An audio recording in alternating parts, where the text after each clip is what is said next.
السلام الاخوان. دابا غندوزو عند السي العربي غيقول انطلاقا من التجربه ديالو شخصيته يعاود لكم على الطاليان وكيفاش جاه.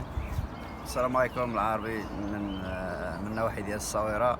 انا احسن تجربه الخوت اللي خديت في الحياه ديالي هي التجربه ديال اللي فكرت نحرق على تركيا ايطاليا باش نجي هنا للطاليان. هي احسن تجربه في الحياه ديالي. وبالنسبه للبلقان كيبقاو شي حاجه اللي ما عمرك تنساها. الناس ديالها بالكوارث ديالها فيها الحوايج زوينين حوايج خايبين. المهم ملي كتوصل هنا بعدا ملي كتدخل لاوروبا راه كتنسى يعني داك المشاكل كامل اللي دوزتي. يعني كتحس تزتي عاوتاني كتحس شويه الانساني عاوتاني شويه الكرامه. انت كتبقى انسان.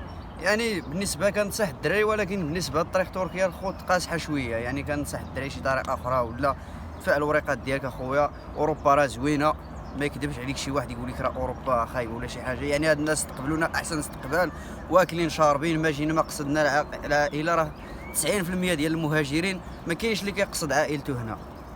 كلشي قاصد ارض الله. ارض الله. هاد الناس رحبوا بك يعني جميع الطرق حلوا لك. ها الانسان يوصل هنا خصو يقلب على راسو. تمشي تخدم راه كاينه الخدمه الخوض راه كاين. تمشي تنافيكي تطبر على راسك. واخا في الاول غتلقى شويه ديال المشاكل شويه ديال العروق.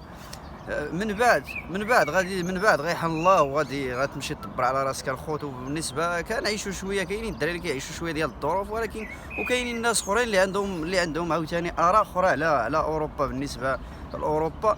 ولكن هو داك الشخص بوحدو عاوتاني كيمثل راسو. هو داك ما بغى يخدم ما بغى يدير حتى حاجه في الحياه ديالو.